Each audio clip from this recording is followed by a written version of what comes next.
were talking about it over the phone. Describe the community there, your friend group, the strong bond you all had. It was a really neat place to be. We had a smoking court, if that tells you. And so all the teachers and students would go out to the smoking court and smoke. It was like at lunchtime. It was, we think back on that, we're like, that was so weird. But yeah, that was our kind of life. And so we were really close with our teachers, our principal, Mr. Langston, because he came from West Millbrook with us over our ninth grade year. And so we were together a long time, middle school and high school, had just friends with the teachers. Our parents knew them. It was very much community type school. And when did you first meet Mark? How did you know him growing up? Um, as far as I can think back, I want to say we met in middle school at West Millbrook. I don't think we went to the same elementary school together, but I know we met at West Millbrook. And then we all went to Millbrook together and graduated. And I saw on Facebook you went to school dances together. Like how close were Yeah. you to Mark? Well, we were all just like a big group. We go out to get pizza. We go to the Pizza Inn for lunch, and we all just, ran around together on the weekends. But, middle school was the funniest because we had the dances in the cafeteria. And so it was one of our favorite songs would come on. We all go and just like grab his arm and, pull him on the dance floor.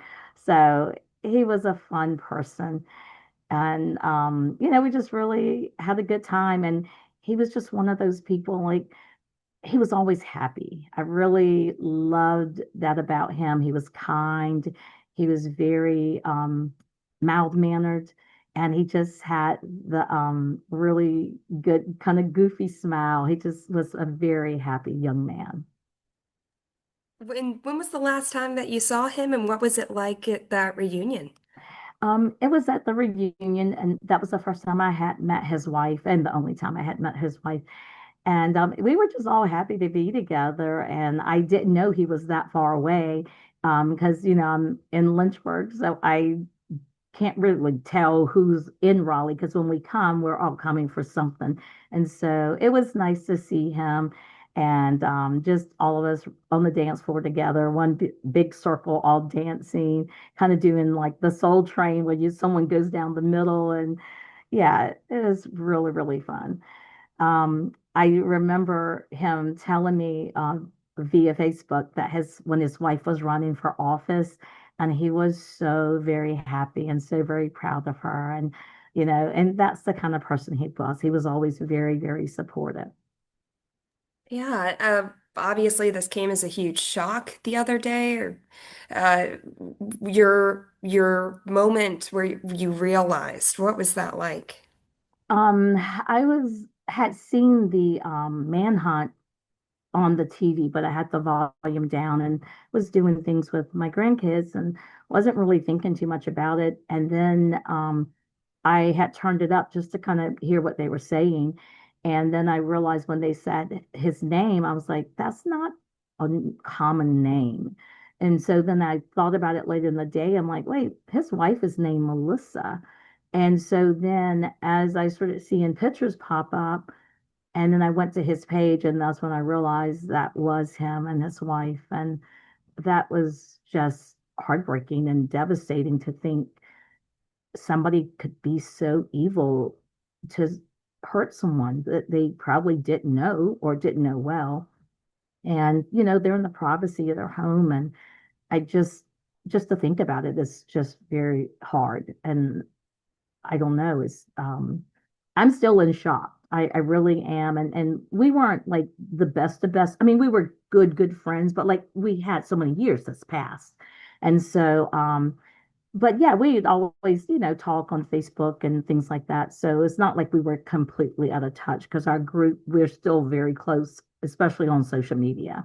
And but yeah, I'm shocked and can't believe it because truly that could be any of us at any time opening your door to something you think is safe, like a police officer. So I don't know really anything about the case because I've just seen stuff from the manhunt, but it's a tragic for sure. And I'm just in prayer for his family because I can't imagine his children losing both parents on the same day and in such a tragic way.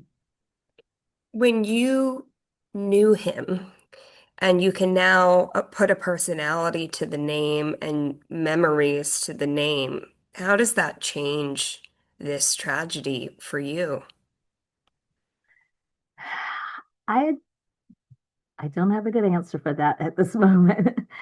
But I am blessed that I knew him for many, many years and have the memories that we do have. And now looking back at the reunion pictures and stuff, I probably hadn't looked at the reunion pictures until yesterday.